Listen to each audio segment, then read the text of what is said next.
Well, everyone, I just want to thank you so much for gathering here today. I'm Roger Olson, the chair of the Board of Regents, and this is just a wonderful gathering. I see alumni and friends and staff and faculty and volunteers and donors. It's just a terrific opportunity to gather for a really, really neat event.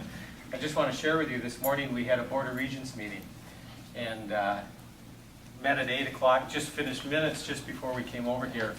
And it was just an incredible, incredible morning.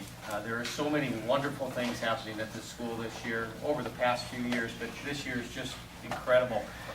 We had reports from the high school and from middle school and elementary school and the preschool, and we had students talk to us about some visions and dreams that they have for the future.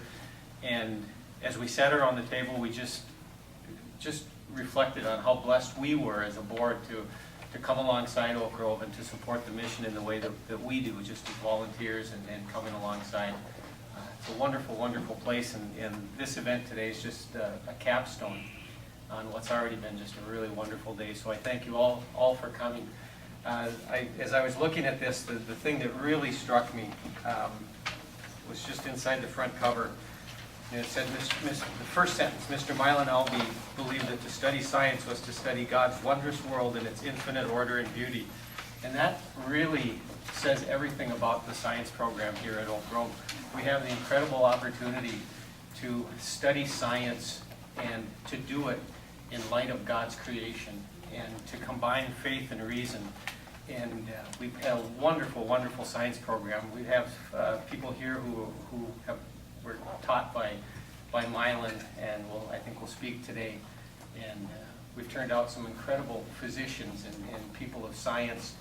And in some respects, especially in recent years, maybe in spite of our facilities, not helped along by our facilities, and due to the generous nature of so many of you that are here today, our facilities will now be a huge part in what our students get to experience here at Oak Grove, and our facilities will just serve as a real positive influence in addition to having a wonderful staff, wonderful faculty to teach them as well. So thank you for coming, thank you for being here, and thank you for sharing in this just really wonderful moment. I'll turn it over to Becca for prayer. This scripture comes from the first chapter of Colossians, and it starts at verse 15. He is the image of the invisible God, the firstborn over all creation.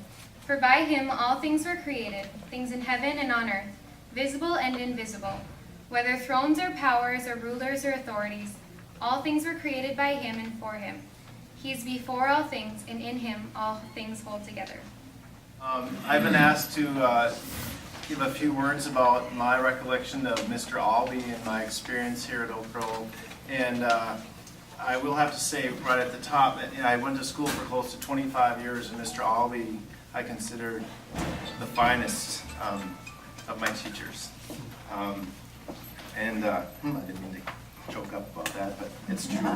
I had the privilege of having him for 3 years, and I had him for physical science as a freshman, as a chemistry class, and as a junior, and physics senior year. And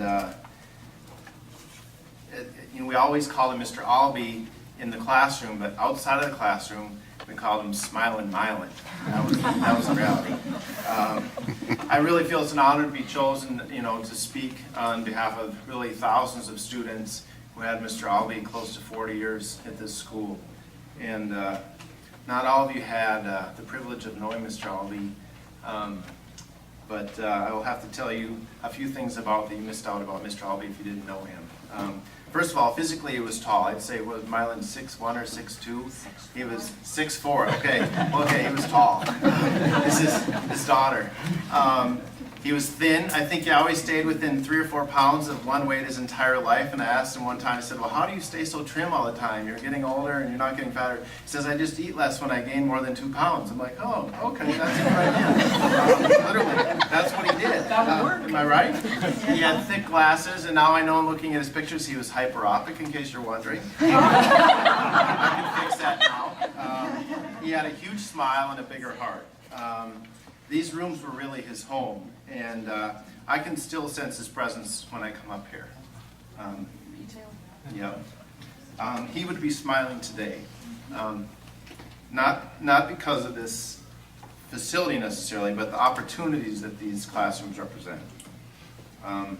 Mr. Alby had a brilliant brain, and we sensed as students that we were just very privileged that he would consider to teach at Oak Grove, rather than go on to graduate school or wherever he could have gone. He could have done anything, and he chose to be with us. So it was a delight. Anyway, he liked to have fun, okay? I have to tell two stories. First of all, in the beginning, first day of class, he had this giant magnet.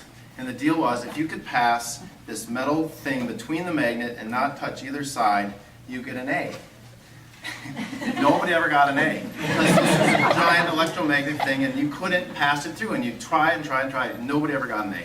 The other thing I have to tell, right in these halls right here, Mr. Alby had what's called an electrostatic generator, which totally be illegal nowadays. What he would do is literally walk up to you, pass the electric current through himself, and touch you on the earlobe and just about knock you out. I thought it was so funny. And it was really, I learned now, this is a physics lesson really, the amperage was so low so it wouldn't kill you, but the million volts would literally, it was a taser basically. He did this over and over, and just unsuspecting people grab their earlobe and you'd be like, poof. But anyway, he liked to have fun. So we had cutting edge technology. In these rooms we had the first Tandy computers, I think, in the Red River Valley, or pretty close. Tandy computers before the internet. They were, courtesy of Radio Shack, I think. But anyway, there was a book called Teach Like Your Hair is on Fire. I don't know if you guys are familiar with that. Mr. Alby could have written that book. He had a sense of urgency when he taught. He had enthusiasm. And really, despite teaching what most people consider to be pretty dry subjects. The biggest thing, I think, he instilled a passion for curiosity, and he was universally loved as a teacher, a mentor, and a colleague. So, thank you.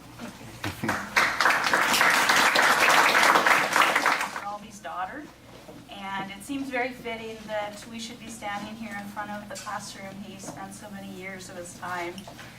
The Bible verse that kept running through my head this morning as I was thinking about what to share with you today was the verse that says, raise a child in the way he should go, and he will never depart from it. And this seems to edify the vision my dad had when he was standing in front of his students. I teach now, and I had him as a student. And as I'm learning how to work with students over my many years of experience, I reflect upon those moments we shared as student and teacher in these two classrooms. And it is just thrilling for us that other people are going to recognize all the years he worked here and his gift for teaching and including. And we thank you very much.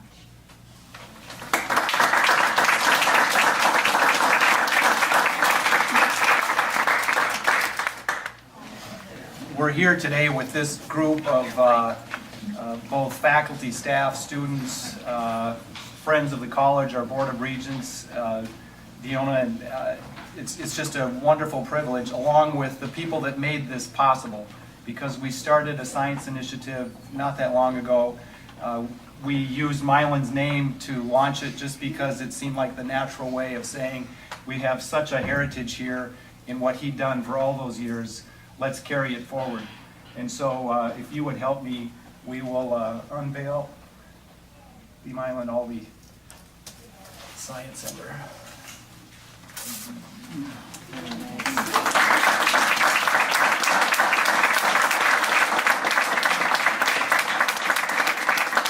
And this is printed in the bulletin here, but if you won't mind, I'm just going to read it out loud. You've heard the first line, but Mr. Milan Alby believed that to study science was to study God's wondrous world in its infinite order and beauty. He shared that sense of wonder by teaching science to generations of Oak Grove students from 1969 to 2005, and that ended too soon. To honor his memory, these science classrooms will be known as the Milan Alby Science Center and are dedicated to inspiring curiosity, awe, and wonder for generations of Oak Grove students to come. So, thanks for sharing him with us, and thanks to everybody for making this possible.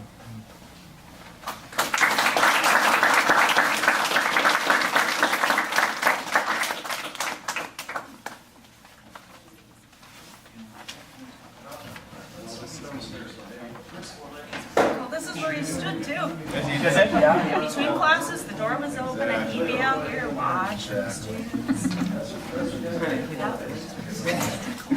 Well, if he was here in a matter of minutes, he would get that same opportunity. So just be ready for a bell to ring and the herd to move.